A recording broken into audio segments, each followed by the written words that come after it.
Poxa, boa noite a todos. Eu estou muito feliz de estar aqui com vocês hoje, porque eu acredito que é muito importante a nossa colaboração com as equipes multiprofissionais. E quando eu soube da realização desse evento do Comitê de Nutrição, eu fiquei muito feliz. Eu quero falar para vocês que vocês são muito importantes para a nossa sociedade. E eu acho que iniciativas como essas vão ter sempre o apoio da nossa diretoria, porque é muito importante que a gente faça sempre divulgação de informação. Eu acho isso primordial.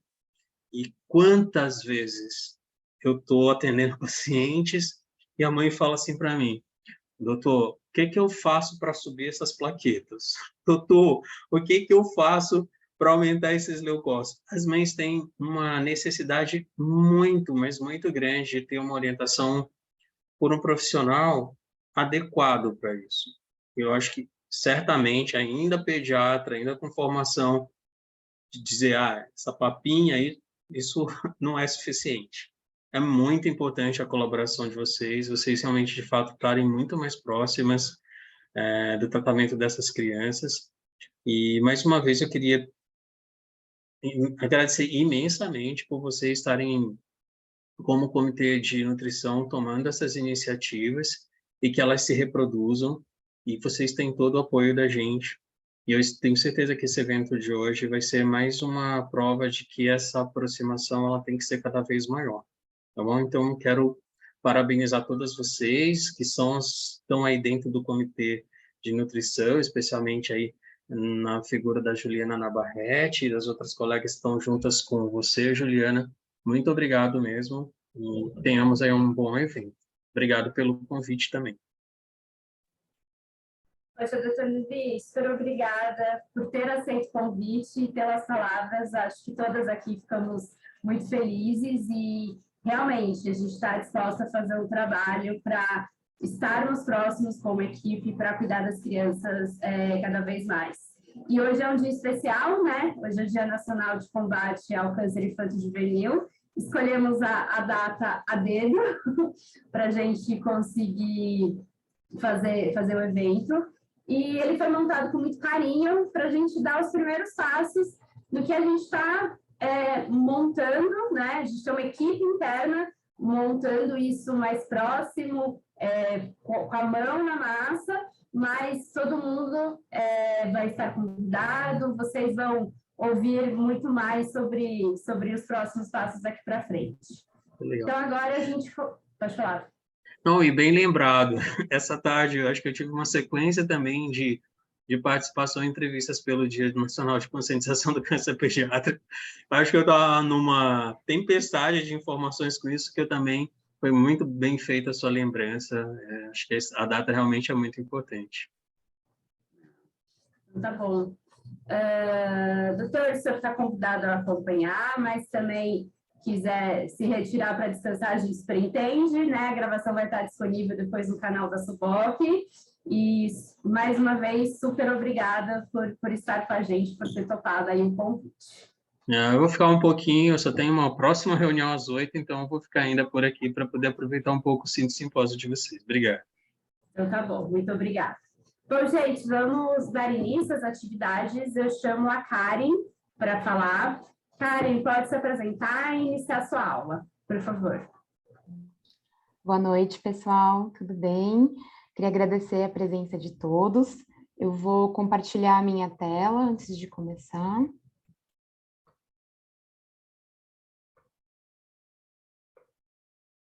Vocês estão... Deu certo? Todo mundo está bem?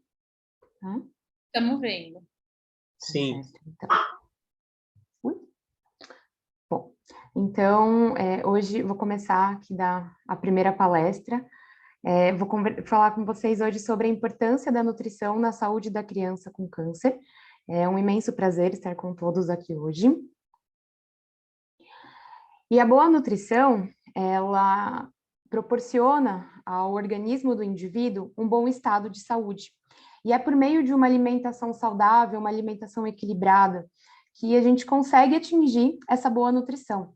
E para uma alimentação ser saudável e equilibrada, ela precisa ser composta por todos os alimentos que vão fornecer os nutrientes essenciais para o organismo, em quantidade suficiente, sempre de acordo com cada fase da vida, e ela sempre tem que ser diversificada, colorida, não é uma alimentação que é cara. E na infância e na adolescência, ela representa uma grande importância, porque a boa nutrição ela possibilita um crescimento e o desenvolvimento adequado, ela otimiza o funcionamento dos órgãos e sistemas e também atua na prevenção de doenças a curto e a longo prazo. E a alimentação, ela tem um papel muito além do que só nutrir o indivíduo, né? A gente tem que lembrar que a alimentação ela tem um papel sociocultural muito importante. Ela representa afeto, memórias, lembranças, é um momento de união da família, e todos esses aspectos vão influenciar a saúde e o bem-estar do indivíduo. Mas existem algumas situações, né, situações patológicas, como, por exemplo, o câncer, que pode prejudicar essa boa nutrição e esse papel da alimentação. Então, muitas vezes, num diagnóstico oncológico, a alimentação ela pode se tornar difícil, dolorosa, não prazerosa ou até mesmo impossibilitada pela alimentação por via oral.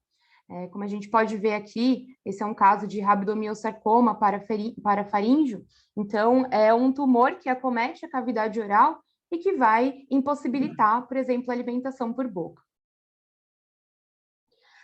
E o tratamento do câncer infanto-juvenil, ele é um tratamento muito complexo, porque normalmente ele nunca vai envolver só um tipo de terapia, né? Ele é considerado uma terapia multimodal. Então, o paciente nunca vai receber só um tratamento, quimioterapia. Às vezes ele pode receber a quimioterapia concomitante à radioterapia, ele pode ser submetido a uma cirurgia e logo bem próximo no pós-operatório já iniciar um tratamento quimioterápico, ele pode fazer 1 ano de quimioterapia e depois ser submetido a um transplante de células-tronco. Então, é um tratamento muito complexo e é um tratamento que ocasiona ao paciente muitos efeitos colaterais e efeitos que são muito agressivos para essa criança e esse adolescente.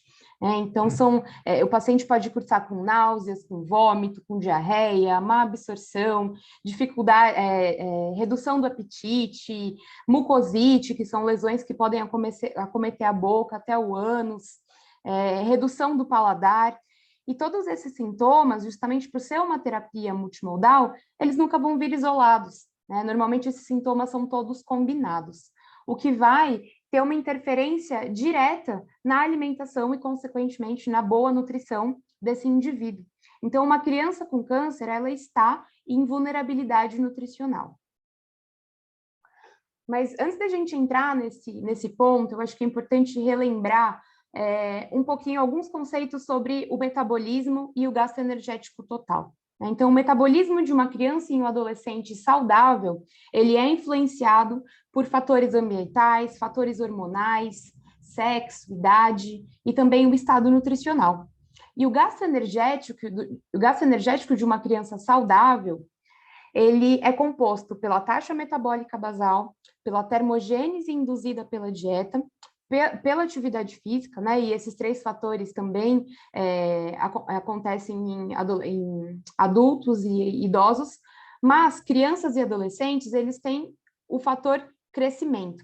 Então, a criança, ela já tem um maior requerimento de nutrientes para manter um crescimento e o desenvolvimento adequado, esperado para aquela faixa etária, né? Uma criança não pode perder peso, ela está sempre em constante desenvolvimento, então ela nunca pode estar com o peso e a estatura estagnados. E elas já possuem uma alta necessidade de substratos nutricionais pela própria doença e pelo próprio tratamento. Então, independente do tratamento acontecer ou não, a gente precisa sempre garantir o alcance dessas necessidades nutricionais durante a terapia antineoplásica. E os déficits nutricionais, os riscos nutricionais que normalmente acometem um paciente oncológico pediátrico, são multifatoriais, né? Então, a faixa etária, como eu disse, né? Então, lactentes e adolescentes que já possuem uma demanda mais aumentada de nutrientes, também pela própria doença, né? E aqui depende do tipo, o estadiamento e a localização, o tratamento, que é muito intenso e multimodal, e também outros aspectos, outros fatores, como a vulnerabilidade social e os aspectos psicológicos. Então, todos esses fatores juntos, eles podem ocasionar a desnutrição. E a desnutrição, ela é um importante distúrbio que acontece comumente no tratamento oncológico. A sua prevalência varia de 10% a 50% dos casos, né? Essa variação depende da metodologia de como foi a avaliação dessa desnutrição, e ela acontece independente do tipo de câncer. E como eu disse, ela é de origem multifatorial, então ela pode, o paciente no momento do diagnóstico, ele já pode se apresentar desnutrido, mas quando ele não está desnutrido nesse momento zero, ele pode se tornar desnutrido justamente pela intensidade desse tratamento oncológico. E muitas vezes a gente vai se deparar com casos assim, casos de extrema desnutrição, extrema magreza, e isso vai ocasionar desfechos negativos no nosso paciente, que precisa crescer e se desenvolver. Já é muito claro na literatura todas as repercussões negativas da desnutrição nessa população. Então, um paciente desnutrido, ele tem um baixo status imunológico, ele apresenta toxicidades mais severas ao tratamento antineoplásico, tem uma diminuição da funcionalidade, ele é mais suscetível a infecções e probabilidades de recidiva, ele tem uma diminuição na taxa de sobrevida, um maior tempo de internação, um aumento da mortalidade e também menores respostas às intervenções terapêuticas. Então, a desnutrição, ela ocasiona um prejuízo na condição geral do nosso paciente, e isso também tem um impacto importante na redução da qualidade de vida. E a grande maioria dos estudos que avaliaram esse desfecho demonstram que um paciente bem nutrido, um paciente que tem uma boa nutrição, uma nutrição adequada, que apresenta um estado nutricional adequado, ele tem melhores desfechos durante o tratamento quando comparado a um paciente desnutrido. Então, a desnutrição é tudo que a gente não quer que aconteça com as nossas crianças e os nossos adolescentes. Nesse contexto, é muito melhor a gente prevenir uma desnutrição do que tratar. Então, é importante que um paciente desnutrido, a desnutrição já seja verificada antes do início do tratamento e ao longo também desse tratamento. Já que quase 50% dos pacientes, eles podem desenvolver essa complicação ao longo da terapia antineoplásica. Então, é muito importante que a intervenção nutricional, ela seja estabelecida, sim, num processo de desnutrição já instalada, mas isso não quer dizer que a gente precisa esperar o paciente desnutrir, perder peso, ficar num estado nutricional mais vulnerável para conseguir intervir. A gente não precisa esperar ele ficar emagrecido, por exemplo, para iniciar uma terapia nutricional, né? Então, nesse contexto, é importante que a atuação do profissional nutricionista seja sempre proativa em oposição a uma atuação reativa. Ou seja, nós temos que pensar em realizar uma terapia nutricional precoce, justamente pensando em prevenir um agravo nutricional que já é esperado pela intensidade do tratamento e também pela própria doença, que é altamente catabólica. Então, nós precisamos conhecer os pacientes que também possuem um alto risco nutricional, né? A gente tem que intervir precocemente nos pacientes que são desnutridos, obviamente, mas a gente também precisa atuar preventivamente em pacientes que são considerados de alto risco para desenvolver essa complicação, né? Então, são os pacientes que vão ser submetidos a protocolos de alto risco. Então, por exemplo, pacientes que realizem terapia, quimioterapia com medicamentos altamente emetogênicos, como derivados da platina, né, antracíclicos, pacientes que fazem tratamento de cabeça e pescoço, que possuem tumores abdominais, pacientes recidivados, lactentes menores de 2 meses, aqueles pacientes que são submetidos ao transplante de medula óssea ou que estão em pós-cirúrgico de cirurgias do trato gastrointestinal, e até mesmo aqueles que apresentam uma inadequação nutricional por conta do seu status socioeconômico. E aqui é válido ressaltar que essa terapia nutricional, ela pode ser tanto por meio da via oral, por meio da via enteral, ou, quando necessário, por meio da via parenteral. E o aconselhamento nutricional, ele é considerado a primeira linha da terapia nutricional. E aqui é importante que essa orientação, esse aconselhamento, ele seja iniciado desde o início do tratamento, mas ele seja continuado ao longo desse tratamento, que seja um processo gradativo de educação continuada. Porque quando o paciente e seus familiares entendem sobre a importância da boa nutrição ao longo do tratamento, tem uma compreensão total dessas orientações, a adesão da terapia nutricional acaba sendo muito maior. Então, essa orientação, essa abordagem, ela precisa ser baseada na família e sempre envolver o paciente, os pais e os cuidadores. E aqui também é válido ressaltar que o tipo de terapia nutricional vai depender de alguns fatores, então a indicação adequada da melhor terapia, ela precisa envolver o estado nutricional do paciente, a faixa etária, a integridade do trato gastrointestinal, que fase do tratamento ele se encontra e até mesmo a terapia antineoplásica que ele vai ser submetido.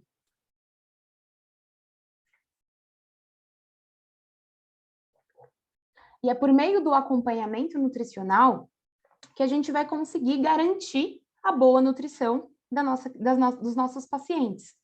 Justamente porque o estado nutricional, ele é um importante determinante dos resultados e da sobrevida. E é por meio do acompanhamento nutricional que nós vamos conseguir identificar precocemente a desnutrição e também os pacientes que já apresentam um risco nutricional. Isso vai otimizar os resultados a curto e a longo prazo. É por meio do acompanhamento nutricional que nós vamos orientar uma dietoterapia específica para melhor controle dos efeitos colaterais do tratamento. Então, isso vai ocasionar uma melhor tolerância à terapia antineoplásica, então vai minimizar os riscos de redução ou interrupções do tratamento. Nós vamos conseguir melhorar a ingestão alimentar e a qualidade de vida, então nós garantimos o alcance das necessidades nutricionais diárias, né, seja por meio da via oral ou seja por meio de terapias alternativas, como, por exemplo, uma passagem de sonda, o uso de uma gastrostomia. O acompanhamento nutricional, ele vai manter ou recuperar o estado nutricional, e aqui é importante dar o ênfase em, principalmente, preservar a massa muscular e o desempenho físico, o status funcional dessa criança e desse adolescente. E também é só por meio do acompanhamento nutricional que a gente vai conseguir individualizar essa terapia, visando sempre uma ação preventiva, né? Atuar sempre antes do agravo nutricional acontecer, prevenindo uma depressão nutricional já esperada.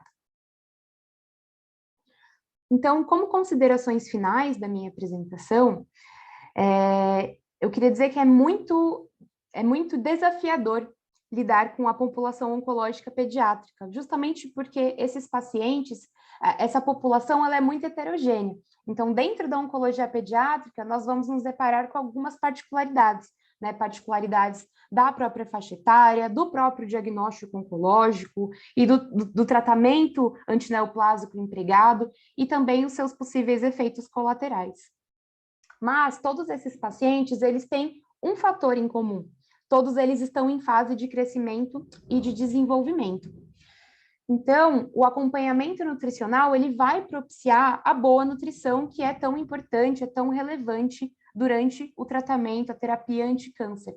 Justamente porque a boa nutrição, ela é considerada uma terapia de suporte ao longo do tratamento e ela é capaz de modificar desfechos.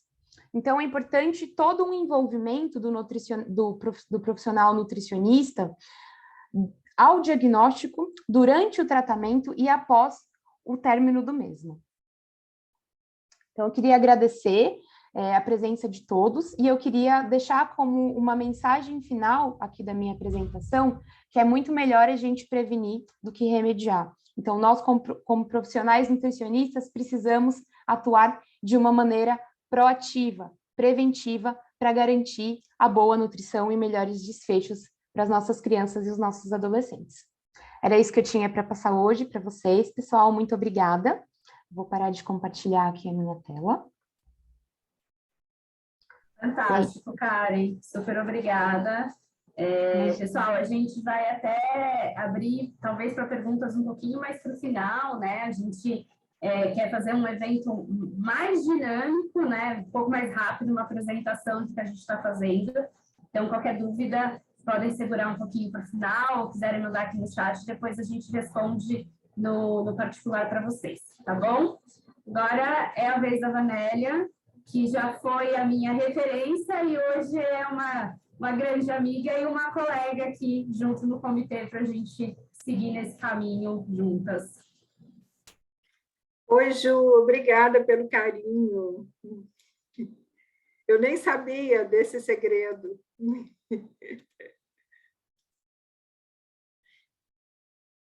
Talvez, deixa eu...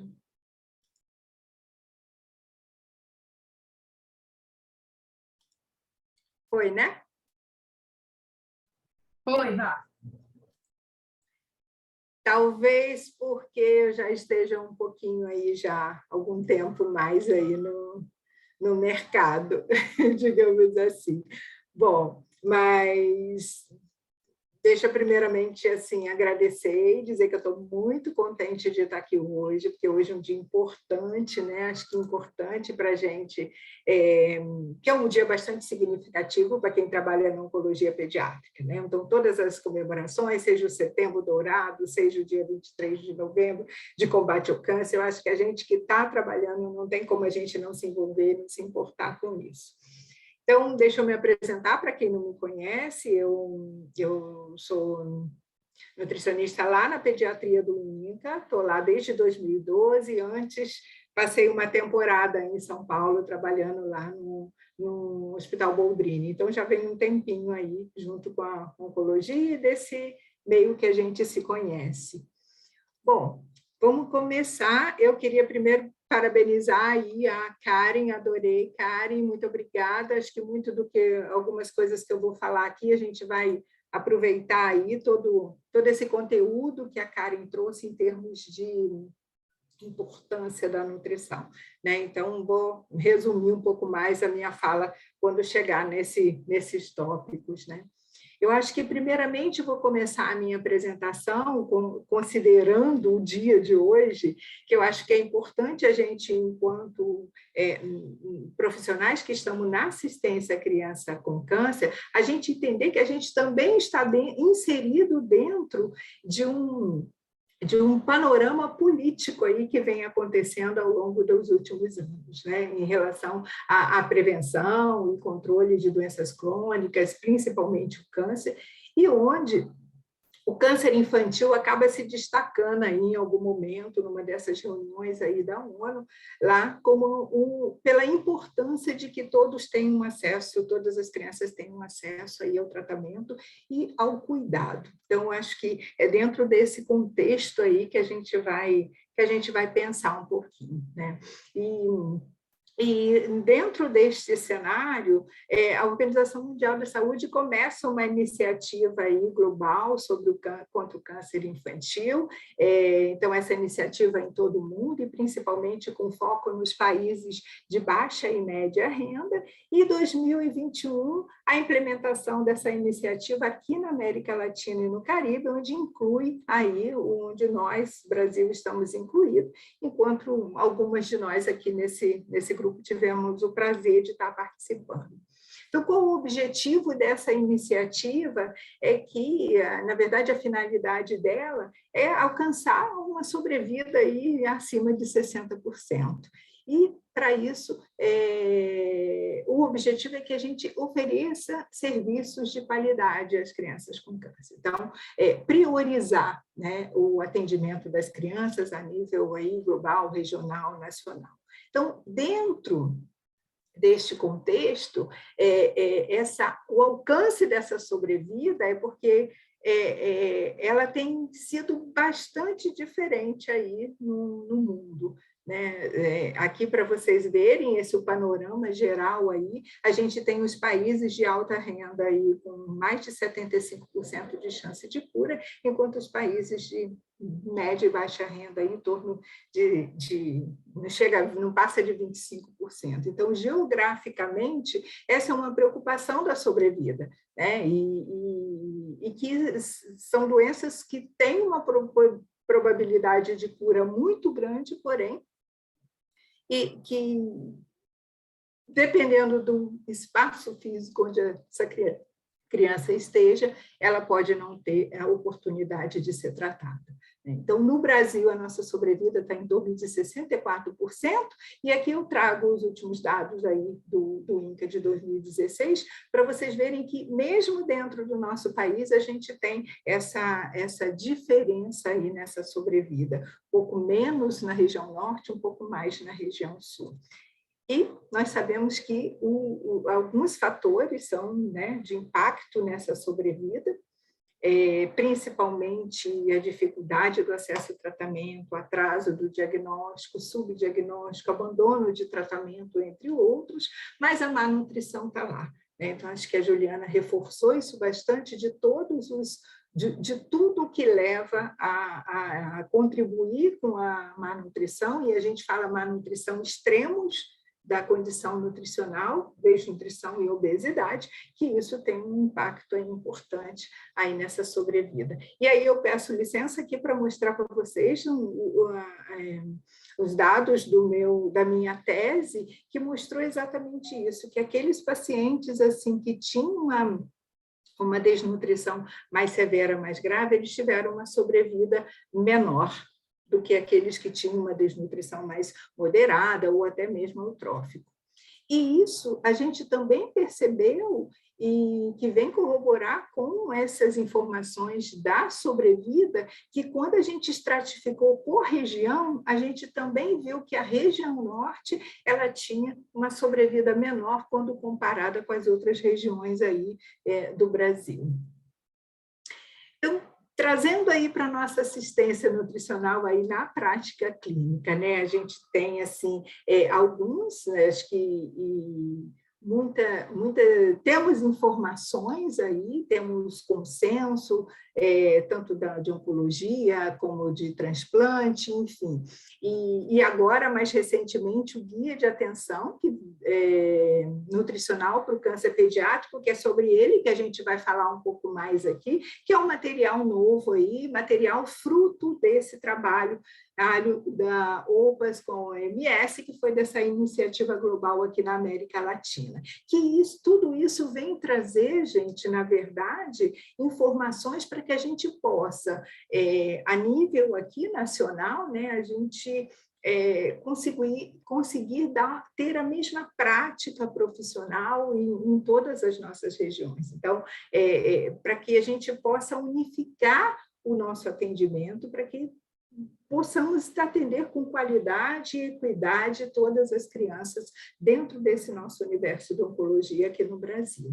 Então, os tópicos que traz esse guia, e é um guia bem prático, considerando assim todas as particularidades e as diferenças que existem entre os países aqui na América Latina, ela traz como tópicos aí mínimo de atendimento para a prática, a triagem nutricional, a avaliação nutricional, a intervenção, o segmento, e um capítulo aí sobre os sobreviventes de câncer da infância. E aí eu chamei, né, trouxe aqui alguns tópicos para a gente falar em termos de assistência prática e atualidade, né? Aqui é sobre triagem, o documento mostra todos os instrumentos de triagem nutricional, e eu destaco aqui entre eles o Strong Kids, que é um instrumento que a gente, de triagem, de avaliação de risco, que a gente tem aqui no Brasil já, né? É um instrumento traduzido e validado para criança, porém não específico para criança com câncer. O o SCAN, também um instrumento de avaliação de risco nutricional, e a ESG, que está aqui como instrumento de triagem, mas a gente sabe que é um instrumento de avaliação nutricional subjetiva. Então, todos têm os seus aí, as suas limitações, e, enfim, mas o que a gente tem hoje para a prática? Então, falando um pouquinho do instrumento aqui que a gente tem aí do SCAN, o instrumento que foi aí pelo grupo aí da Mariana, lá no Hospital do Amor, né? Instrumento que foi traduzido, adaptado, específico para criança com câncer, já está publicada essa tradução, adaptação, faltando ainda dados de validação para que a gente possa realmente estar inserindo esse instrumento na nossa prática clínica. A gente tem um instrumento da avaliação nutricional subjetiva, que não é um instrumento de triagem, porque ele não faz diagnóstico de risco, faz diagnóstico de desnutrição, ou seja, que é a NSG, um instrumento que nós validamos com os dados do Inquérito Brasileiro de Nutrição Oncológica. Temos aí publicado esse ano também um outro instrumento que chama AMPED Cancer, ou câncer, né? AMPED Câncer, que é um instrumento construído pela Danúbia, uma colega lá do INCA também, um instrumento para avaliação nutricional, onde foi feito aqui a validação desse conteúdo, mas ela ainda não tem a validação aí para a gente estar utilizando ele. O documento ainda não foi publicado, o instrumento propriamente dito, e sim aqui só essa validação de conteúdo, mas que é mais uma ferramenta que vem aí para auxiliar aí na nossa assistência e na nossa prática.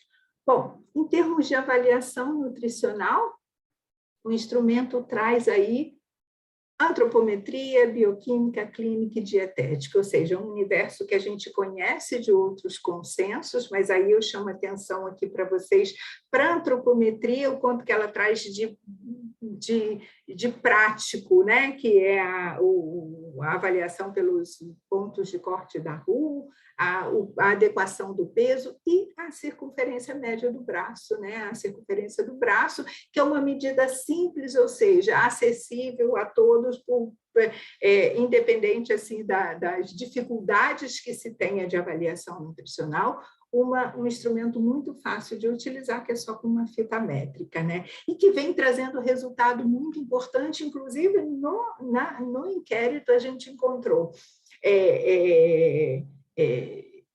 diagnósticos de desnutrição pela medida de composição corporal, ACB, por exemplo, muito mais do que pelos parâmetros aí da Organização Mundial da Saúde. Então, assim, são um mínimo de uma avaliação que a gente requer em termos de prática clínica.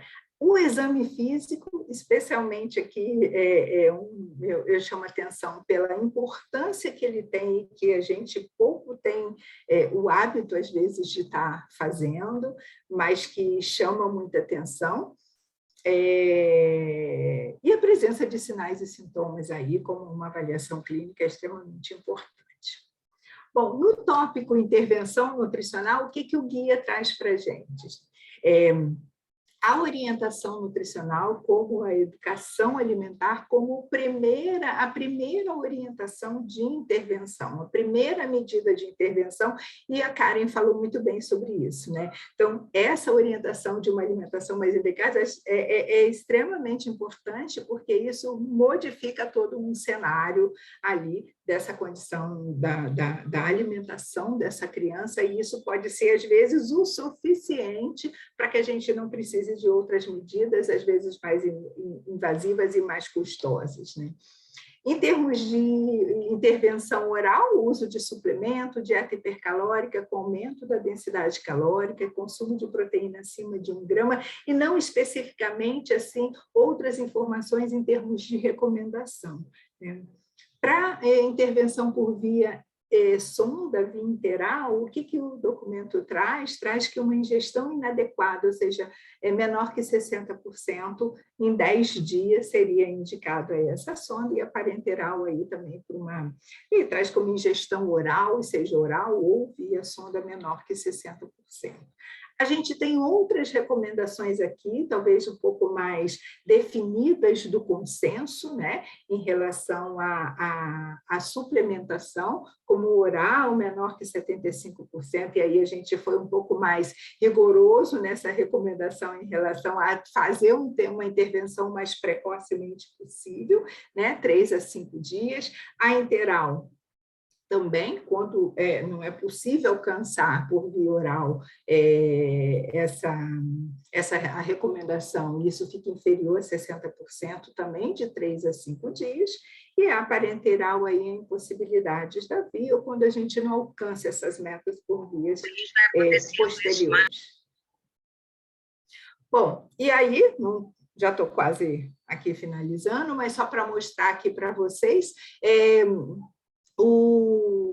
esse daqui são informações que eu acho importante para a gente ver que uma coisa é o que a gente tem e na prática o que a gente vê, né? Que 77% da alimentação enteral e parenteral é financiada por hospitais, mas em compensação, quando essa alimentação enteral e parenteral é domiciliar, 60% financiado pelas famílias. Então, esse é um panorama da América Latina, incluindo a gente, né? E os módulos proteicos, calóricos, suplementos aí, tanto a parte financiada pela família, a parte financiada por hospitais, isso num percentual aí muito parecido. Então, isso é um pouco preocupante quando a gente vê que a responsabilidade por essa suplementação acaba ficando a nível domiciliar, muito mais, né, pelos recursos financeiros da família. Então, a expectativa é a nossa realidade. A gente tem guias, a gente tem orientações, eu não entrei em detalhes aqui, de várias coisas, de intervenções em momentos cirúrgicos, enfim. Mas a gente tem os guias, e será que a gente está conseguindo cumprir com tudo isso que está passando? Como é que está a nossa prática, né? A realidade é que, assim, a gente sabe que não são todos, mas existem instituições aí que têm dificuldade ou têm limitados os recursos humanos quando comparado com a demanda de paciente. A gente tem como dificuldade recusa da família do paciente na hora da suplementação. A gente tem, às vezes, a adesão da equipe para a intervenção nutricional. Então, aquilo que a Karen falou, enquanto não vê que está desnutrido, não quer fazer a intervenção que necessita, na maioria das vezes, dificultando a nossa atuação precoce, a indisponibilidade do suplemento no ambiente hospitalar, infelizmente isso acontece, e a dificuldade da aquisição desse suplemento para uso domiciliar, ou seja, contar só com a renda da família, isso não é o suficiente, então a criança passa mais tempo em casa do que dentro do hospital. Então, isso preocupa e isso compromete bastante ao estado nutricional desse paciente durante esse período de tratamento. E aí, uma outra coisa que traz o guia falando sobre a glutamina, que embora não tenha evidência para paciente pediátrica, ela diz que a dose mais utilizada, né, em torno de 2 gramas por metro quadrado. O ômega 3 também, falta evidência no caso dos pacientes pediátricos, mas em estudos clínicos tem se usado de 2 a 3 gramas ao dia. Os prebióticos, sim, então tem uso seguro, então a quantidade também depende do tipo de prebiótico. E os probióticos, né? Assim, os probióticos, ele traz como aí a recomendação simplesmente um cuidado para o uso nos pacientes neutropênicos e nos pacientes imunossuprimidos. Então, tem que avaliar o risco, o benefício, os prós e os contras, e não vem como uma proibição absoluta, coisa que no nosso consenso a gente, por não ter comprovação e nem segurança, a gente não recomendou aqui, mas no guia vem aí essa pequena observação. Bom, e aí, finalizando de segmento nutricional, enfoque no estado nutricional do paciente, a ingestão alimentar, o apoio ao paciente, cuidado paliativo. Então, tudo isso é importante a gente estar atento. E de sobrevivente, cuidado com a síndrome metabólica, atenção à ingestão dietética, atividade física, alimentação saudável e equilibrada. Bom, e aí, para finalizar, a nutrição ela tem um papel relevante, acho que a Karen falou bastante sobre a importância dela, os nossos desafios são bastantes, a gente tem muita coisa, a gente tem muitas pesquisas, mas na hora, lá na ponta, a gente tem muitas dificuldades, na hora que a gente está lá na beira do leito, na beira do consultório, então a gente precisa utilizar, né, de ter alguns esforços para a gente alcançar aí a excelência nessa assistência, porque ela não é fácil. E quando é alcançar esforços, é também cobrar do nosso poder público, políticas importantes para que nos auxiliem nisso, porque não é fácil a gente prescrever e não ter lá na ponta o que esses pacientes vão utilizar, né? Então, é isso. E aí eu compartilho com vocês um momento de fofura na oncologia pediátrica, a cão-terapeuta, a Hope, que faz parte aí da nossa equipe multidisciplinar aí. Bom, gente, acho que era isso. Obrigada. Super obrigada, Vanélia. Trouxe as nossas últimas publicações, tanto brasileiras quanto com a nossa contribuição, né, multicêntrica e internacional com o grupo da OPAS. E agora eu chamo a Mariana Murra, grande amiga também. Eu gosto de estar nesse grupo porque eu estou sempre cercada de amigas. Grande amiga também, e que com uma evolução muito bacana, né, e até uma visão para a gente como nutricionista um pouco diferente. A Mari vai abordar aí um assunto muito interessante. A Mari é amiga, a Mari é nutricionista oncológica pediátrica há tempos, né? Já crescemos muito juntas. Vou falar um pouquinho mais depois quando falar do comitê. A Mari, ela não está oficialmente nesse pequeno grupo que a gente chama de comitê gestor, mas a gente vai expandir, eu vou explicar um pouquinho para vocês como a gente vai fazer. Ela está representando uma outra colega nossa que não conseguiu estar presente, que é a Karina. Então, Mari, super bem-vinda e super obrigada por aceitar o convite. Imagina, Ju. Então, eu queria agradecer muito ao convite da comissão organizadora, para poder falar, então, sobre as perspectivas futuras de pesquisa na área da nutrição e oncologia pediátrica. Atualmente, atuando em Barretos, eu sou nutricionista pesquisadora pelo IPEM, e daqui a pouco eu explico um pouquinho mais o que é o IPEM, para quem não conhece ou nunca ouviu, mas eu também falo hoje em nome de uma equipe que trabalhamos juntos em alguns projetos nacionais e alguns projetos internacionais, que é a Karina, que hoje não pôde estar aqui, eu estou representando ela, e o Dr. Wilson, que é nosso braço direito aqui em Barretos, no desenvolvimento de algumas pesquisas.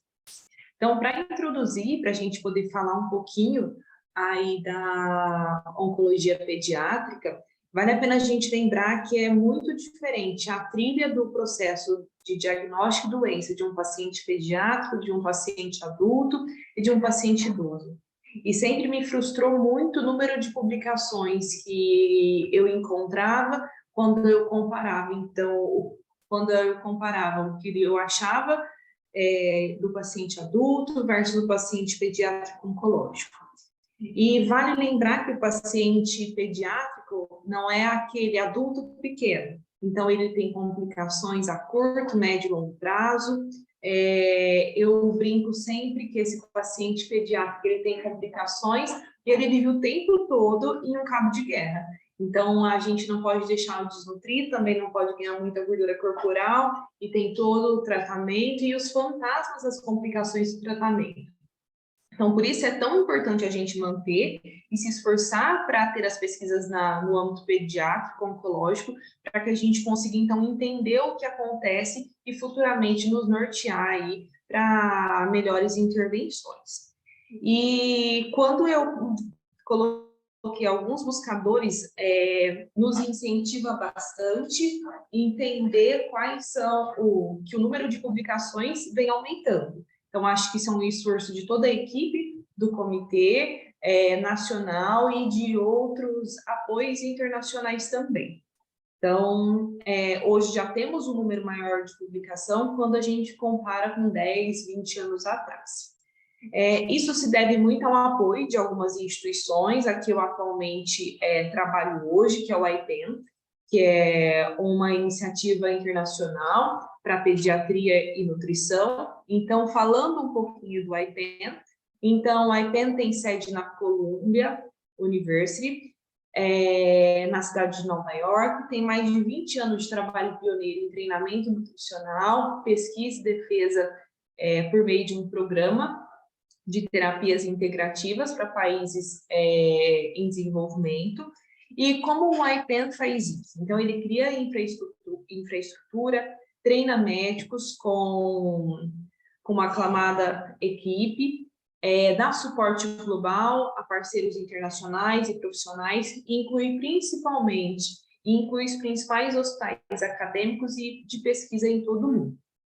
Então, as intervenções e soluções nutricionais do IPEN é um componente essencial para a assistência médica e pediátrica abrangente. Então, o IPEN hoje, ele então, colabora com hospitais e ONGs locais e diferentes governos, apoia na contratação de médicos e nutricionistas locais, a gente vê muito isso nos hospitais no Brasil, auxilia em pesquisas avançadas, tem também como objetivo educar os pais, os cuidadores e a comunidade, e também consegue realizar o treinamento de nutricionistas no uso de protocolos baseados em evidência, além de pensar sempre na abordagem científica e rigorosa, de monitorar o processo e relatar o impacto, determinando as necessidades globais e regionais. Então, alguns centros no Brasil hoje já têm nutricionistas que são contratados pelo IPEN, e esses nutricionistas hoje, eles ficam voltados para pesquisa, e pesquisas são desenvolvidas em âmbito nacional e também internacional. Então, o IPEN, ele tem uma presença global, ele está na América Central, na América do Norte, na África e também na Ásia. Então, dando ênfase no Brasil, onde nós temos a presença do IPEN aqui? Então, na Bahia, em Barretos, que é onde eu atuo atualmente, em Belém, Belo Horizonte, em Brasília, Cascavel, Recife, Rio de Janeiro, São Paulo e São Paulo. Então, são esses os locais dentro do Brasil que o IPEN tem nutricionista responsável por essas pesquisas. E, além disso, o IPEN conta também com um grupo de parceiros que estão relacionados com alguns trabalhos que atualmente nós realizamos, então, CIOP, a RU, a IARC e o COG. E, então, trazendo um pouco das novidades e até também para incentivá-los, os diferentes estudos nacionais que estão acontecendo em parceria com o IPEN atualmente, tá? Então, alguns slides foram cedidos pela minha amiga Karina, e eu vou trazer um pouco dos estudos e da metodologia que nós abordamos, então, para entender o perfil nutricional ou a pergunta desse nosso paciente. Então, esse primeiro estudo é denominado como papel do estado nutricional no tratamento de neuroblastoma, que tem a Karina Viane como pesquisadora responsável, Dr. Vicente, a doutora Helena Ladas e o Dr. Ronald como pesquisadores colaboradores. Esse estudo ele acontece no INCA, no Rio de Janeiro, no Itaci, no Einstein e no GRAAC, e também aqui em Barretos. Então, considerando que o neuroblastoma é uma doença complexa com alto impacto nutricional, existem pouquíssimas publicações relacionadas à nutrição.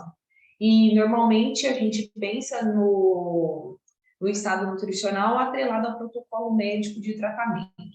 Então, a pergunta do estudo é, então, investigar o efeito do tratamento para o neuroblastoma, tanto no estado nutricional como na composição corporal, do diagnóstico até 1 ano após o término do tratamento. Então, a gente faz um acompanhamento longitudinal desse paciente para entender o comportamento dele.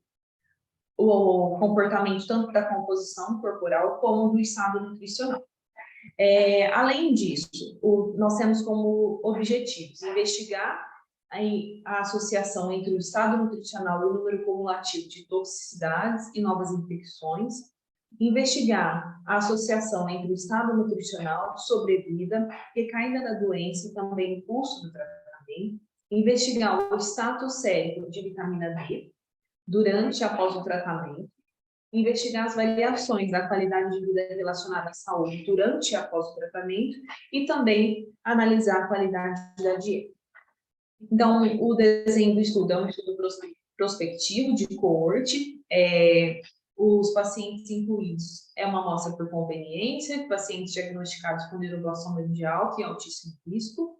Então, como critério de inclusão, os pacientes devem ter diagnóstico de neuroblastoma de alto risco, de acordo com a classificação POG ou CCG, deve aceitar a participação no estudo com consentimento livre esclarecido do seu responsável legal e também em termo de assentimento, quando possível. E como critério de exclusão, os pacientes que receberam quimioterapia previamente ou em que a avaliação do estado que a avaliação nutricional não possa ser feita nas primeiras 48 horas do início do tratamento.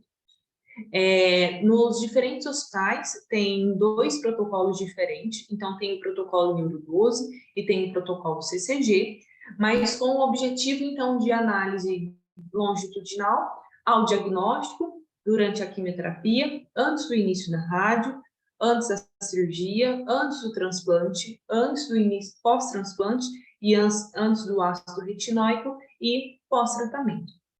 Quais avaliações são feitas, então, nesse paciente? Então, são coletados dados demográficos, peso, estatura, CB e dobra cutânea tricipital, para a gente conseguir entender a ingestão alimentar desse paciente. É realizado o recordatório de 24 horas, 3 dias consecutivos.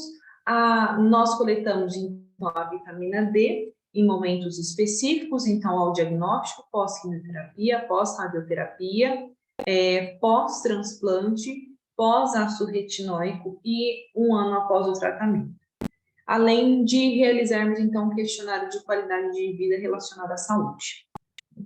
Os dados todos são coletados, então, no REDCap, e além desses dados, nós coletamos também dados socioeconômicos. Então, a gente coleta renda per capita anual e condições de habitação. E todos esses dados são extraídos, então, com a equipe de serviço social, e todos os dados são coletados na base REDCap. Outro estudo, que acredito que nós temos vários outros centros que participam dele. Só voltando um pouquinho no estudo do neuroblastoma, é um estudo que ainda está aberto, ele iniciou-se há 2 anos, mas a gente ainda inclui pacientes nele.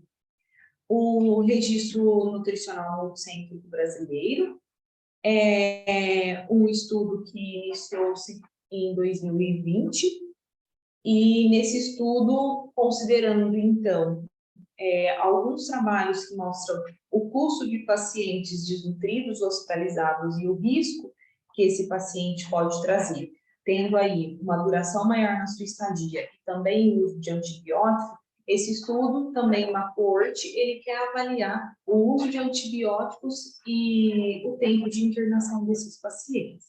Então, ainda justificando o porquê de entender o custo, alguns estudos, então esse primeiro internacional e esse outro estudo nacional, realizado na cidade de São Paulo, avaliou então as despesas totais em mais e também relacionada à nutrição enteral e parenteral. E o que eles encontraram? Uma economia anual de 104 milhões, com despesas adicionais de 25 milhões, sendo que desse, pode ser investido em terapia nutricional, e que traz uma economia gigante de 4,3. Então, a gente entende que essas despesas, quando a nutrição enteral e parenteral ela é ofertada no momento certo, a gente consegue ter uma economia no gasto final do nosso paciente. Então, pensando nesse estudo, pensando na análise do custo do paciente desnutrido e do risco desse paciente, foi realizado um painel de especialistas para decidir quais os custos a incluir no estudo, se iria incluir apenas pacientes hospitalizados ou diagnosticados, e é coletado também a duração da estadia, e os centros coletam o uso de antibióticos se os pacientes apresentaram ou não infecção, e o número de dias que os pacientes utilizaram o nutrição parenteral. Então, é um estudo multicêntrico, então ele é realizado, os dados são coletados no norte, a gente tem Recife, aqui em Belém, Barretos, São Paulo, Barretos, 2 hospitais, um em Minas, o INCA também coleta os dados, e outro hospital do sul do país, com o objetivo, então, de descrever o estado nutricional de crianças e adolescentes com câncer nas 5 regiões do Brasil, associando fatores socioeconômicos com o estado nutricional, além de descrever a evolução do estado nutricional nos primeiros 6 meses de tratamento, também por região, e verificar se há diferença no custo nos primeiros 6 meses de tratamento por estado nutricional. Então, eu acredito que é um estudo que vai conseguir nos mostrar o perfil nutricional nas diferentes regiões do país. É coletado, então, de forma longitudinal ao diagnóstico, 1 mês pós-diagnóstico, apenas nos pacientes com anemia, 3 meses pós-diagnóstico e 6 meses pós-diagnóstico, peso, estatura e circunferência do braço, então a avaliação nutricional é feita em todos os momentos. Ao diagnóstico é coletado status socioeconômico, segurança alimentar, e em todos os momentos também é realizada a análise de custo. São coletados os antibióticos, o tempo de antibiótico que esse paciente usa, número de dias internados e número de dias com nutrição parenteral. Então, é um estudo que ainda está em segmento e tem como objetivo incluir 2.000 pacientes brasileiros. Esse outro estudo, em colaboração com o IPEM, foi desenvolvido, então, e traduzido, um questionário de frequência alimentar, com o objetivo, então, de compreender a ingestão alimentar do paciente no último mês, com o objetivo de incluir principalmente pacientes recém-diagnosticados. Um grupo de especialistas traduziu esse questionário de frequência alimentar. Foi bem desafiador, porque nesse questionário nós incluímos alguns alimentos regionais, porções regionais, e atualmente nós estamos validando esse questionário a nível global. Então, em vários países aí do mundo todo, nós estamos validando esse questionário de frequência alimentar. E outros estudos agora nacionais que têm uma parceria com a IPEM, mas não tiveram a iniciativa inicial deles. Então, como a Vanélia citou anteriormente, a tradução e a validação do SCAN. Então, considerando aí a necessidade de uma ferramenta para a nossa população pediátrica, nós fizemos a tradução e ela já está publicada, e a validação espero que saia até o final deste ano. Então, o artigo ainda está no IPEM. A metodologia da tradução ela foi feita em 6 etapas.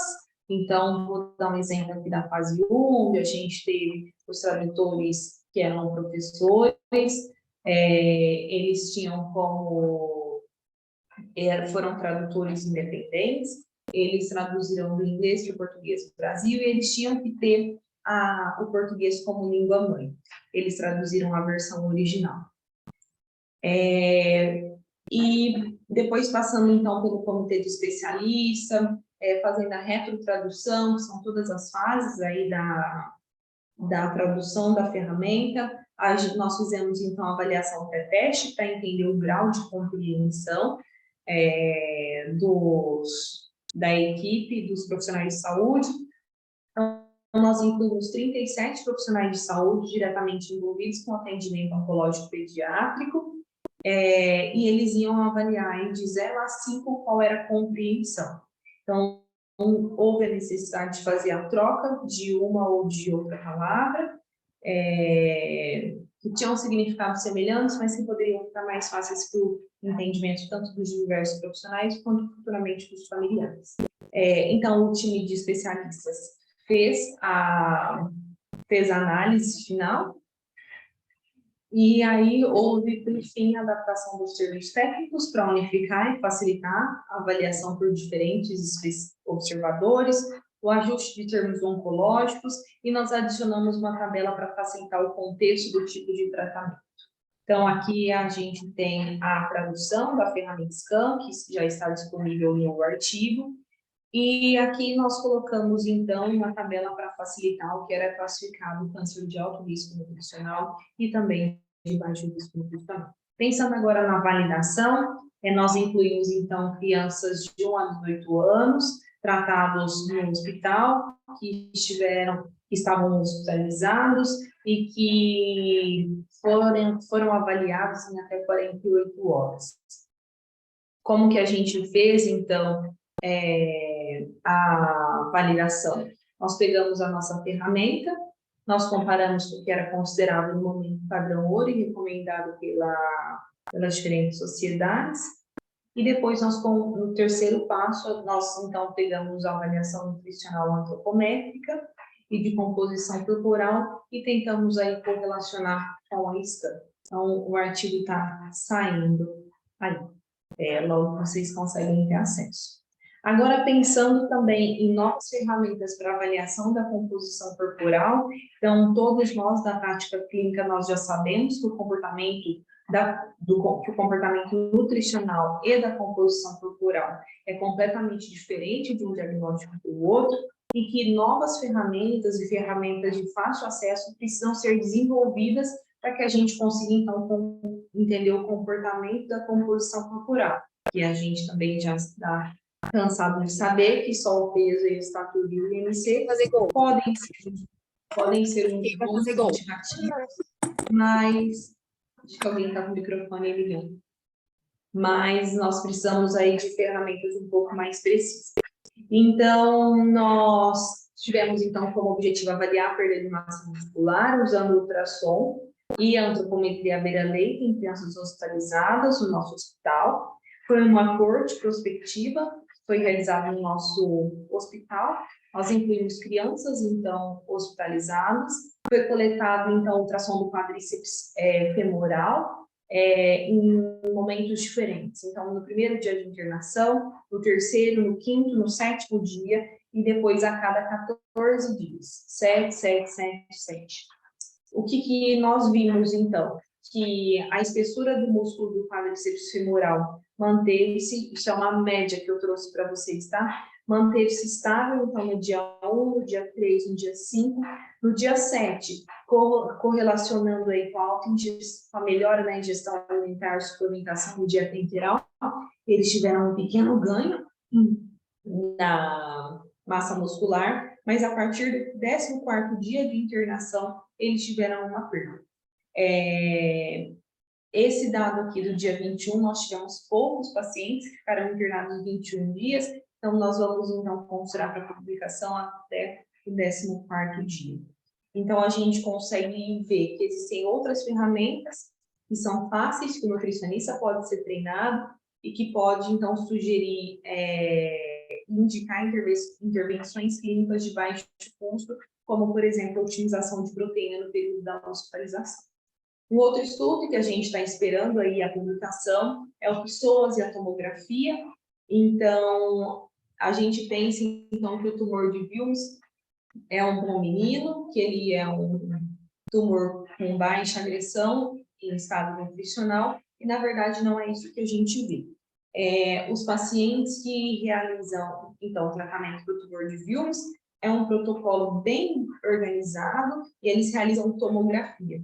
Então, no corte sagital, entre L3 e L4, é possível, então, a gente conseguir medir o músculo psoas, e esse artigo aqui trouxe uma curva de adequação do músculo psoas. Então, o que a gente fez? Então, esse estudo, a gente teve como objetivo analisar o peso, a altura e a sensibilidade, e comparar, então, com as curvas do total do músculo psoas no corte de L4 e L5 e comparar com a curva de Lourdes de 2020, para saber se esses pacientes tinham ou não adequação de psoas e se essa correlação se equiparava ou não com o peso e com o IMC longitudinalmente.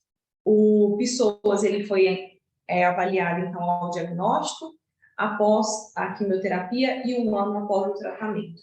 E aí, os resultados também nós já temos, está em publicação, mas a gente consegue entender que o tumor de Wilms, ele não é tão ruimzinho e que os pacientes, eles não têm perda de peso, mas eles têm uma alteração grande de massa muscular, e quando eles terminam o tratamento após 1 ano, eles recuperam peso, mas eles não recuperam a massa muscular. E então, para finalizar, existem alguns projetos globais em andamento, em parceria com o IPEN. Então, eu vou passar um pouco mais rápido. Então, o IPEN incentivando aí os países em desenvolvimento. Então, tem alguns trabalhos na América Central. No Brasil, como eu citei, o estudo do neuroblastoma e o estudo endocêntrico. Na Ásia, tem alguns trabalhos bem legais, como o de composição corporal nos pacientes com leucemia e outros associando a desnutrição, e alguns trabalhos também na África. E quais são as nossas perspectivas futuras? Então, o objetivo não só do IPEN, mas agora falando também como nutricionista, atuando na área da pesquisa, é que a gente consiga, então, expandir os estudos de custo e qual o impacto disso nas políticas públicas. A gente pretende entender um pouco melhor sobre a segurança alimentar dos nossos pacientes. Precisamos realizar estudos de corte com outros diagnósticos, não apenas com o estudo do neuroblastoma, validação de técnicas de avaliação nutricional e também colaboração com outros países através de grandes organizações para estudos mais avançados de intervenção.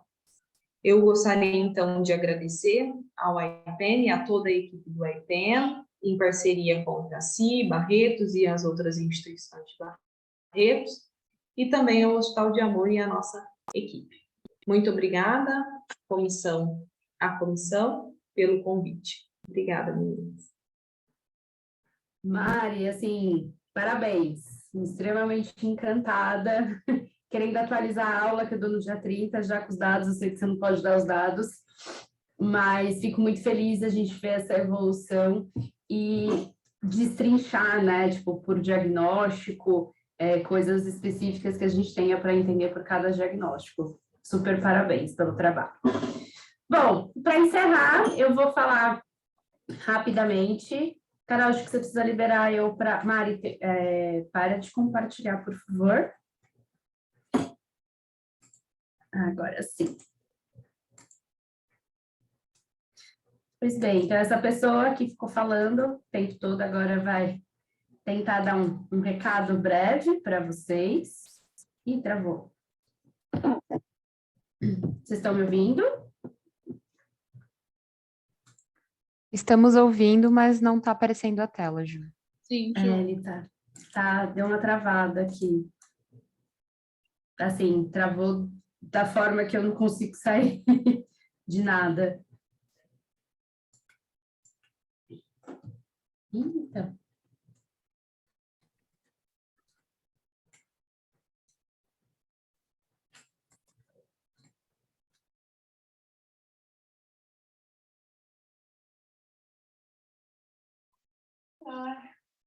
não vou pegar você.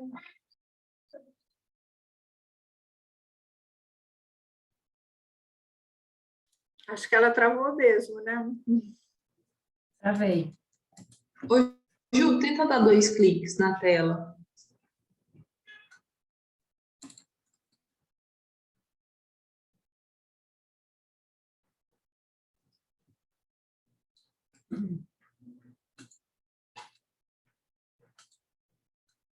Vocês estão vendo agora ou ainda não? Agora bem. foi. Agora sim. Ah, então tá bom. Já estava mandando mensagem, Carol, fala! Porque senão ia conseguir. Então tá bom, gente. Então, eu sou a Juliana, eu sou nutricionista, de formação, sou especialista em pediatria, especialista em nutrição oncológica pela Sociedade Brasileira de Nutrição Oncológica. Hoje aqui eu fico em São Paulo, eu trabalho com ensino, trabalho com atendimento e trabalho também com coordenação de projetos de atendimento, não só com cunho científico, mas com cunho mais da administração dos projetos, né? Acho que é importante dizer que a gente não está começando hoje, né? Algumas pessoas já devem ter participado de outras reuniões, de outros eventos que a gente faz, aulas e cursos, inclusive dentro do Congresso, mas a nutrição, ela sempre foi parte integrante do Comitê Multidisciplinar da SOBOP, e aí em 2014 a gente se desconectou do Comitê Multidisciplinar, e aí a coordenação do Comitê de Nutrição era com a Priscila, onde a gente iniciou, a gente começou a iniciar uma produção de materiais informativos para nutricionistas, tentar estruturar algumas pesquisas de cunho multicêntrico, onde a gente conseguisse fazer essa produção que as meninas tanto falaram que não é, que é escassa mesmo para a oncologia pediátrica, ainda mais no Brasil. Depois, entre 2018 e 2019, mais ou menos, a Adriana Garofalo assumiu a coordenação do Comitê de Nutrição, né? E a Adriana, ela se desligou da SOBOP nesse ano de 2022 e eu assumi a coordenação, né? Quem que a gente é, né? Eu até falei no comecinho, a gente está como Comitê de Nutrição e nós quatro aqui, eu, Karina, a Karen e a Vanélia, a gente está como um comitê gestor. Então, a gente não quer ficar com tudo concentrado, só nas quatro, né? A gente precisa de um tempo para arrumar a casinha, e aí, para arrumar a casinha, muitas vezes a gente precisa ter menos pessoas para a gente conseguir trabalhar, e muitas vezes focar em menos assuntos, por exemplo. Mas a ideia inicial é a gente ter esse comitê de nutrição e esse comitê gestor com um mandato aí de 3 anos, e depois a gente abrir para outras pessoas dentro de alguns critérios, e depois a gente vai compartilhar também com as pessoas os critérios, os detalhes das pessoas que querem fazer parte, que gostariam de fazer parte. Mas, inicialmente, a gente está juntando essa experiência e pessoas que estão atuando em áreas diferentes nesse momento. Então, área clínica, né, 100% voltada para a clínica e para a pesquisa, docência, exclusivamente de pesquisa, com uma questão mais de gestão. Então, a gente trazer essa visão múltipla das nutricionistas que trabalham com oncologia pediátrica, para a gente conseguir formar conseguir realizar as atividades que a gente quer por aqui, né? Falando em termos bem gerais, qual que é a proposta do comitê? Nossa proposta é focar muito em educação. Não só fazer webinars, que nem esse que a gente está fazendo, esse também, mas a gente tentar fazer algum tipo de difundir um pouco o conhecimento. Então, trazer um trabalho que está sendo realizado em algum hospital, seja internacional, ou mesmo, né, mais localizado ali, e aí a pessoa falar sobre esse trabalho, sobre a metodologia, né? Uma coisa que a gente descobriu ao longo dos anos, quando a gente se encontrava, é que todas nós fazemos coisas extremamente parecidas, se não a mesma coisa.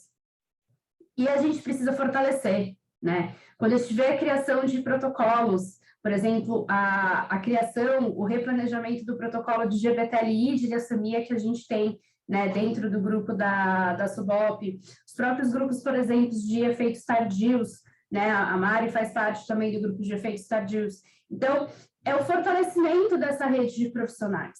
Estar dentro da SOBOP, que a gente quer trazer as pessoas dentro próximas da gente, é para a gente fortalecer o que a gente faz, né? A presença do Dr. Nevi hoje é extremamente importante para mostrar a força que a nutrição tem, para mostrar a força que a nutrição tem hoje em dia, né? O quão importante a nutrição é para o paciente oncológico pediátrico. Então, a gente vai ter um pilar de educação dentro do comitê e esse pilar de formação e fortalecimento da nossa rede de profissionais, né? E o que a gente vai fazer, né? Nossa ideia é formar programas educacionais voltados para nutricionistas inicialmente, mas a gente também pensa em grupos multidisciplinares. As meninas falaram muito bem quando falaram da questão da escassez de recurso humano, né? E a gente tem um IPEN voltado aí como recurso financeiro para as nutris que ficam voltadas mais para pesquisas, mas a gente sabe que em muitos locais a gente não tem nutricionista ou não tem nutricionista suficiente para atenção nutricional. Então, por que não abrir para compartilhar o conhecimento com o pessoal da enfermagem, com os próprios médicos oncologistas pediátricos? Então, a ideia é a gente formar programas educacionais, fazer atividades técnico-científicas. Então, o Comitê de Nutrição, ele sempre esteve presente nos congressos da SUBOP, nos últimos anos, desde 2014, 2016, agora não me recordo, a gente tem feito um workshop internacional junto com o pessoal que compõe o IPEN. Então, a gente sempre está presente no congresso da SUBOP, tanto na parte, né, da formação ali, do escopo das aulas, como também na questão de avaliação de trabalhos, tudo isso. Essa integração interdisciplinar, então, vamos falar de nutrição para outros profissionais da saúde, por que não? E vamos ouvi-los também, né? Vamos cada vez mais fazer essa integração, né? A gente tem essa meta, eu acho que é uma das mais ousadas que a gente tem, que é propor parâmetros mínimos de assistência. A gente tem ótimas referências que a Vanélia apresentou. A gente tem pessoas do grupo que fizeram referências internacionais, né? Produziram artigos internacionais com esses parâmetros mínimos, mas a gente quer tentar fazer algo voltado para o Brasil. A gente quer entender a realidade dos centros, entender a realidade das nutricionistas, sair do eixo Rio-São Paulo, né? Hoje a gente está representado aqui com o eixo Rio-São Paulo, mas a gente não quer ficar só no eixo Rio-São Paulo. Estado, tá, Mari? Não fica brava comigo, Estado. A gente quer abranger para todo mundo, para entender a realidade de todo mundo, né? E aí a gente tem, talvez deveria ser o nosso primeiro item aí, é o levantamento das necessidades educacionais com foco na nutrição, né, no Brasil, e considerando todas essas diferentes áreas. Então, o que o médico sabe? O que a nutricionista sabe? O que o enfermeiro sabe e pode ajudar a gente? Muitas vezes o enfermeiro é aí o nosso caminho de abertura para o paciente, né? Então, a gente tem o como a gente vai fazer algumas coisas. É claro, eu estou falando muito, muito geral para vocês, né? As atividades, elas estão sendo elaboradas. E aí, um primeiro passo para isso, a gente vai enviar para as pessoas, para os associados da SUBOP. Então, a SUBOP tem um MEI, né? E para as pessoas também que se inscreveram nesse webinar, a gente vai enviar uma pesquisa sobre o serviço de nutrição, né? Então, entender nas instituições, e aí eu abro um adendo aqui nesse momento. Eu sei que a gente não tem só pessoas aqui em instituições. Eu vi alguns nomes, né, que eu sei que trabalham em atenção primária, eu sei que atendem em consultório, e eu fico extremamente feliz do pessoal vir participar desse webinar de uma área tão específica, né? A gente teve as atualizações hoje de estimativas de câncer com o INCA. Então, a estimativa é que até 2025 a gente tenha mais de 700 mil casos novos. E aí a gente tem em torno de 3 a 4% desses casos voltados para a oncologia pediátrica, né? Então, é um volume muito grande e eles estão espalhados no Brasil como um todo, eles não estão concentrados em uma só região. Então, a gente abranger aí para todo mundo, né? Algumas perguntas básicas que a gente vai conter nesse questionário online. Quem são vocês? Quem são as pessoas que têm interesse para a gente no comitê? A gente tem interesse de equipe multi, a gente tem interesse de só nutricionistas? Como que a gente vai atingir todo mundo? Quantas somos, né? Que trabalhamos em instituições de oncologia pediátrica ou que temos interesse porque trabalhamos em consultórios? E na nossa região a gente pode ser uma referência para alguns pacientes que não estão internados. Como vocês estão trabalhando? Então, e aqui a gente não quer dificultar e trazer problema. e fazer como se fosse uma fiscalização. Mas a gente quer entender como que a gente pode fazer o mínimo, né? Os trabalhos de composição corporal, eles são maravilhosos, né? Eu fico extremamente encantada. Mas será que todo mundo consegue ter o ultrassom? A gente sabe que talvez o ultrassom não é dos aparelhos mais caros, né? Será que todo mundo consegue ter o programa para avaliar a composição corporal na Tombo, ter o treinamento adequado? Então, como a gente também proporcionar isso para as pessoas, né? E entender que o modelo, né?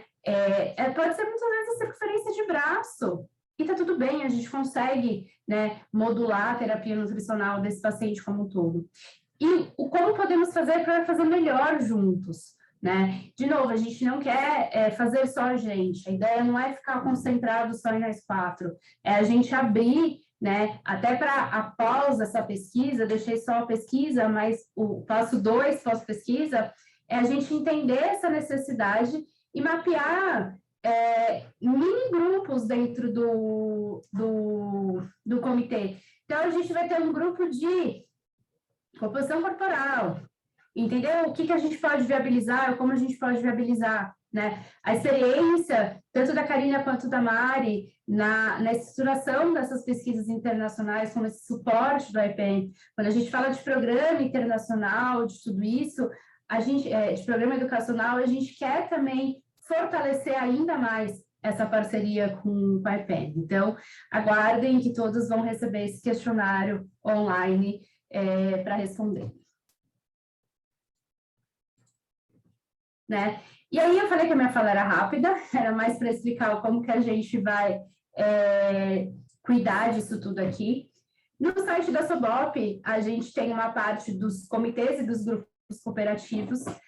Estamos alimentando ali, colocando a nossa história e o que a gente tem feito. Temos uma parte também do site onde a gente vai disponibilizar tanto material para profissionais de saúde, quanto orientações para pais, para os familiares. Então, a gente quer difundir uma coisa que o doutor Levi falou no começo, né?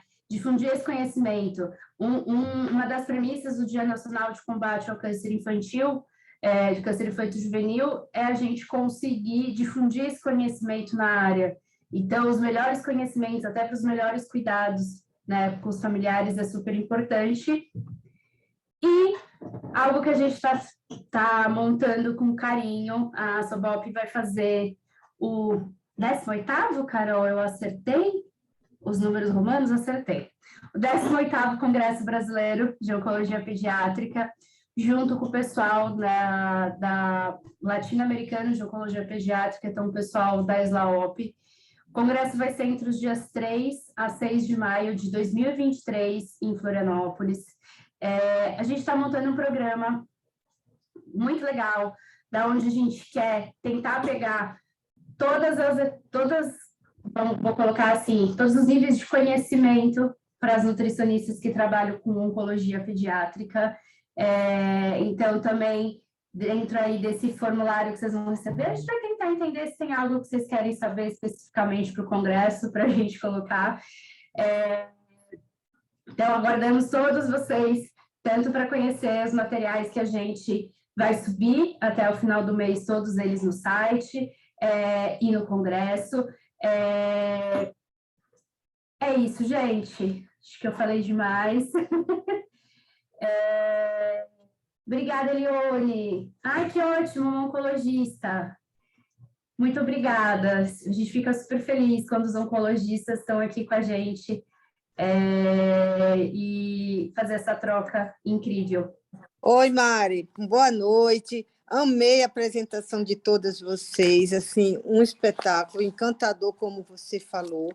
Então, a gente está tentando fazer um congresso onde a equipe, realmente, a gente não fique só com um oncologista clínico, mas sim toda essa equipe multidisciplinar. Sem vocês, a gente não consegue avançar no tratamento. Então, é aquele elo, sabe? É cada um segurando a mão. Então, se corta esse elo, o tratamento vai falhar. Então, sejam assim, eu estou muito feliz em saber que vocês estão realmente assim, tão atuantes, E aguardando vocês no congresso lá em Floripa, viu? Vai ser muito legal. Pode deixar, doutora Leone, estaremos todos juntos em Floripa e em muitos outros momentos. Em muitos outros momentos, exato. Então, tá bom. Carol, você tem algum recado para dar para o pessoal? Oi, Ju, não, assim, eu queria somente falar que depois a gente vai subir o webinar para o YouTube da Sobop, então, caso, assim, fiquem sabendo de alguém que tenha perdido, a gente é só ir no YouTube que vai estar lá disponível para todo mundo assistir.